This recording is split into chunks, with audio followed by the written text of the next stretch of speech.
تاکہ اس کی کھو میں موجود زرد گلہری کو پکڑ سکے۔ اب وہ ہر قدم پھونک پھونک کر رکھ رہا تھا تاکہ کسی قسم کے حادثے سے دو چار نہ ہو سکے۔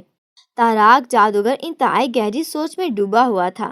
چاند رات آنے میں ایک رات باقی رہتی تھی اور اس نے شادی نہ کرنے کی صورت میں شہزادی کو جان سے مار دینے کی دھمکی دے دی تھی۔ تاراک جادوگر دلی طور پر قطعاً شہزادی کو نہیں مارنا چاہتا تھا، اس سے وہ کہ ایسا منصوبہ سوچنے میں مصروف تھا جسے شہزادی کو راضی کیا جا سکے، یا کوئی ایسی ترکیب جسے خوفزدہ ہو کر شہزادی شادی کرنے پر مجبور ہو جائے۔ لیکن کافی سوچ بچار کے بعد بھی اس کے ذہن میں کوئی ایسا منصوبہ نہ آیا۔ ابھی وہ اسی ششو پنج میں بیٹھا تھا کہ اچانک شنتالی چڑیل کمرے میں داخل ہوئی اور تاراک جادوگر چونک پڑا۔ شنتالی، تم کیسے آئی ہو جبکہ میں نے تمہیں بلایا ہی نہیں ہے؟ تاراک جادوگر نے حیرت بھرے لہجے میں کہا۔ آقا، آج میں ذاتی کام کے سلسلے میں آئی ہوں، شنتالی نے مؤدبانہ لہجے میں جواب دیا۔ کام؟ تمہارا کیا کام ہو سکتا ہے؟ تاراک جادوگر نے حیرت میں مزید اضافہ ہو گیا تھا۔ ہاں آقا، میں آپ سے یہ کہنا چاہتی ہوں کہ آپ کی طرح میرا تعلق بھی جادو کی دنیا سے ہے، شنتالی نے کہا۔ ہاں تو پھر؟ تاراک جادوگر نے کچھ نہ سمجھتے ہوئے کہا۔ پھر آقا، میں ایک عورت بھی ہوں اور طویل عرصے سے آپ کی خدمت بھی کر رہی ہوں۔ آپ کو مجھ سے شادی کرنی چاہیے جبکہ آپ عام دنیا کی ایک عورت سے شادی کرنا چاہتے ہیں، شنتالی نے کہا تو تاراک جادوگر بری طرح بھڑک اٹھا۔ کیا بکواس کر رہی ہو تم؟ تم یہ جرت ہو گئی تمہاری کیسے کہ تم میری ذاتی زندگی میں مداخلت کرو؟ تاراک جادوگر نے کڑکڑاتے لہجے میں کہا۔ غصے کے مارے اس کے چہرے کے غسلات پھڑک رہے تھے۔ آقا، آپ کو پتا ہے کہ مجھ سے شادی کرنے سے آپ کی اولاد سے انتہائی طاقتور جادوگر پیدا ہوں گے جو پوری دنیا کے جادوگروں پر حکومت کریں گے، اس لیے غصہ کرنے کی بجائے آپ کو سنجیدگی سے میری بات پر غور کرنا چاہیے، شنتالی نے تاراک جادوگر کو گھورتے ہوئے کہا۔ تم نے اپنی شکل دیکھی ہے کبھی؟ تمہیں تو میں ایسی سزا دوں گا کہ تمہاری روح بھی صدیوں تک بلبلاتی رہے گی، تاراک جادوگر نے چیختے ہوئے کہا۔ غصے کی شدت سے اس کے منہ سے جھاگ بہنے لگا تھا۔ اس کے ساتھ ہی وہ اٹھ کھڑا ہوا۔ اس نے پاس ہی پڑی ہوئی وہ ہڈی اٹھائی جسے وہ جادوئی عصا کہا کرتا تھا۔ اس نے ہڈی سے بری طرح شنتالی کی پٹائی شروع کر دی۔ جہاں یہ جادوئی ہڈی لگتی وہاں سے شنتالی کے جسم سے نیلے رنگ کا شعلہ بھڑکنا شروع ہو جاتا۔ شنتالی بری طرح چیخنے لگی، اس کا پورا جسم شعلوں کی لپیٹ میں آ گیا تھا۔ وہ بری طرح روتے اور چیختے ہوئے کمرے سے باہر نکل آئی۔ ہا ہا ہا ہا ہا ہا، اپنی حیثیت بھول گئی بیوقوف چڑیل، تاراک جادوگر نے بے تحاشا کہہ کے لگاتے ہوئے کہا۔ ایسا لگتا تھا جسے دوسروں کو اذیت دے کر اسے خاصا لطف حاصل ہوتا ہو۔ پھر وہ کافی دیر تک کہہ کے لگاتا رہا تھا۔ شہزادہ شمام نے آخر کار زرد سیبوں والا درخت ڈھونڈ ہی لیا۔ اب مسئلہ زرد گلہری کے پکڑنے کا تھا، کیونکہ اس نے تاراک جادوگر کے سامنے جا کر زرد گلہری چھوڑنی تھی جس نے تاراک جادوگر کو کاٹنا تھا، اور اس طرح اس جادوگر کی جادوئی طاقتیں سلب ہو جاتی اور شہزادے کے لیے اس کو مارنا آسان ہو جاتا۔ باشونی دیو شہزادے کو بتا چکا تھا کہ زرد گلہری انتہائی برق رفتار ہے اور وہ سمپاس پھول اس کے ہاتھ سے اچک کر آن کی آن میں غائب ہو جائے گی، اس لیے اسے محتاط رہنے کی اشد ضرورت تھی۔ اسے شہزادہ کھڑا سوچ رہا تھا کہ کیا طریقہ اختیار کیا جائے۔ اگر وہ سمپاس پھول جیب سے نکالتا تو ممکن تھا کہ زرد گلہری یہ پھول بھی اچک لیتی اور ہاتھ بھی نہ آتی۔ چانچہ اس کا ذہن تیزی سے سوچنے میں مصروف تھا۔ پھر ایک خیال اس کے ذہن میں آیا اور اس نے فیصلہ کن انداز میں سر ہلا دیا کہ کیوں نہ پورا پھول جیب سے نکالنے کی بجائے اس کی ایک ایک پتی کو چارے کے طور پر استعمال کیا جائے۔ چونکہ سمپاس پھول کی 10 پتیاں تھیں، اس سے ظاہر ہے کہ کسی موقع پر تو زرد گلہری نے ہاتھ آنا ہی تھا۔ چانچہ شہزادے نے جیب میں ہاتھ ڈال کر سمپاس پھول کی ایک پتی توڑی اور زرد گلہری کا انتظار کرنے لگا، لیکن کافی دیر گزرنے کے باوجود بھی زرد گلہری نمودار نہ ہوئی۔ شہزادے نے کچھ سوچ کر اس پتی کو زرد سیبوں والے درخت کے تنے کے قریب پھینکا۔ پھر جیسے بجلی کونتی زرد گلہری ظاہر ہوئی اور پلک جھپکنے میں غائب ہو گئی۔ وہ سمپاس پھول کی پتی کو اچک لے گئی تھی۔ اس طرح شہزادہ بار بار پھول کی پتیاں پھینکتا رہا اور ہر بار اس نے زرد گلہری کو پکڑنے کی کوشش کی، لیکن بری طرح ناکام رہا۔ زرد گلہری اس کی توقع سے بھی کہیں زیادہ پھرتیلی تھی۔ اب صرف 2 پتیاں باقی رہ گئی تھی۔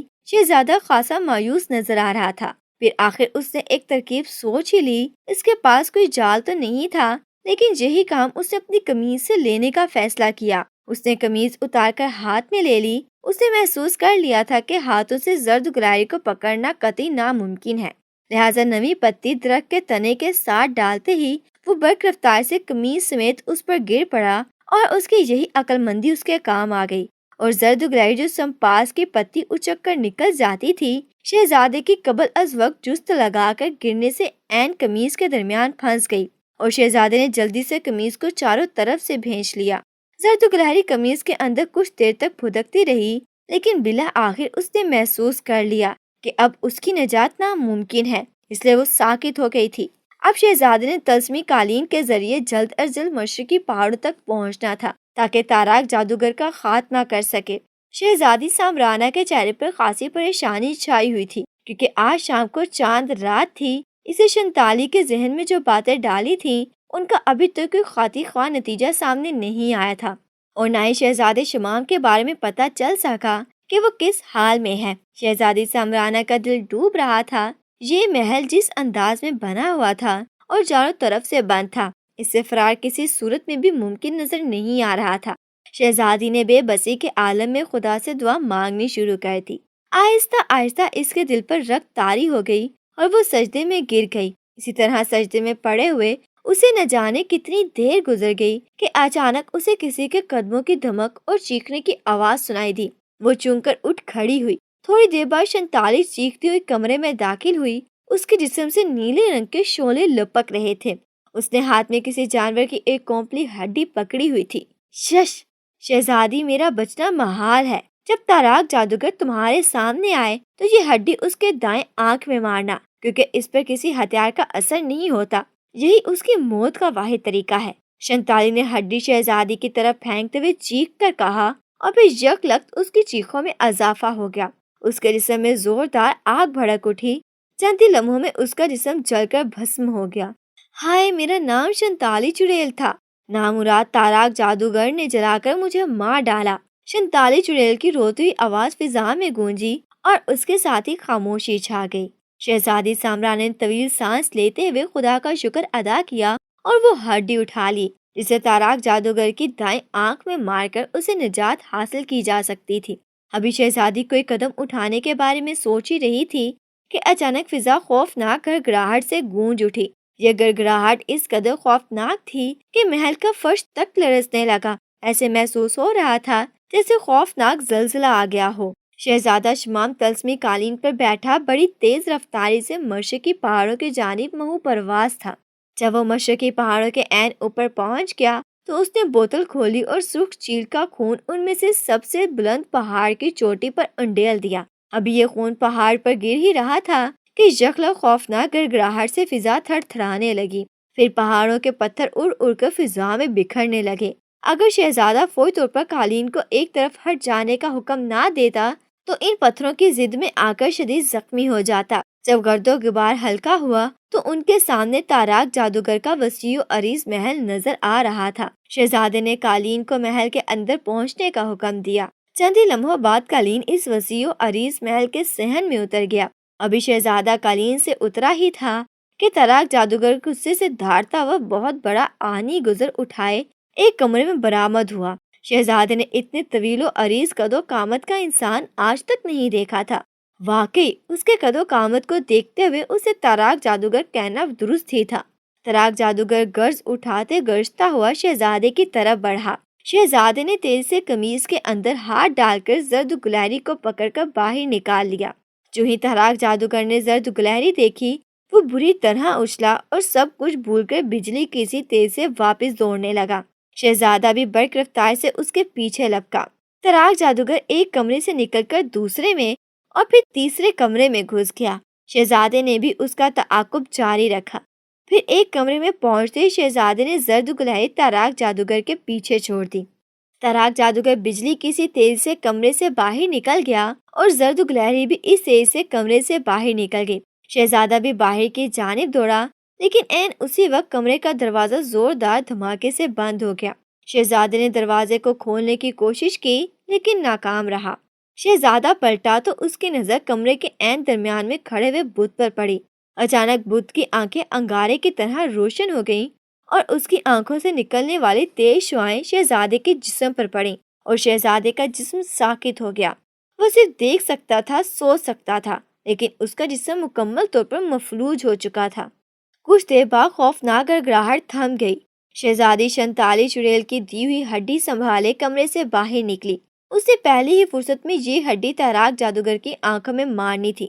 جو ہی وہ صحن میں آئی، اچانک تاراک جادوگر بری طرح چیختا، چنگھاڑتا اور دھاڑتا ہوا ایک کمرے سے باہر نکلا اور صحن میں پاگلوں کی طرح دوڑنے لگا۔ شہزادی نے دیکھا کہ اس کے پیچھے ایک زرد رنگ کی گلہری دوڑ رہی تھی اور تاراک جادوگر اس سے بچنے کے لیے ادھر ادھر بھاگ رہا تھا۔ شہزادی سمجھ گئی کہ تاراک جادوگر زرد گلہری سے بری طرح خوفزدہ ہے۔ اچانک زرد گلہری اچھلی اور دوڑتے ہوئے تاراک جادوگر کے چہرے سے چمٹ گئی۔ تاراک جادوگر نے دونوں ہاتھوں سے اسے چہرے سے اتارنے کی کوشش کی، لیکن یوں لگتا تھا کہ گویا زرد گلہری اس کی جلد کا حصہ بن گئی ہو۔ تھوڑی دیر بعد زرد گلہری اس کے چہرے سے خود ہی اتر گئی، لیکن اس کے کاٹنے کے نشانات تاراک جادوگر کی پیشانی پر صاف نظر آ رہے تھے۔ شہزادی سامرانہ جو حیرت زدہ یہ سب کچھ دیکھ رہی تھی، اچانک سنبھلی اور اس کے ہاتھ میں پکڑی ہوئی ہڈی تیر کی طرح نکلی اور تاراک جادوگر کی بڑی سی دائیں آنکھ میں گھس گئی۔ تاراک جادوگر نیچے گر کر بری طرح لوٹ پوٹ ہونے لگا۔ کچھ دیر بعد اس کے جسم میں آگ بھڑک اٹھی اور فضا میں اس کی دردناک آواز گونجی، مجھے مارا گیا زرد گلہری کے ذریعے۔ کاش یہ زرد گلہری مجھے نہ کاٹتی تو یہ معمولی سی ہڈی میرا کچھ نہیں بگاڑ سکتی تھی۔ اس کے ساتھ ہی ہر طرف اندھیرا چھا گیا۔ جب اندھیرا چھٹا تو محل غائب ہو چکا تھا۔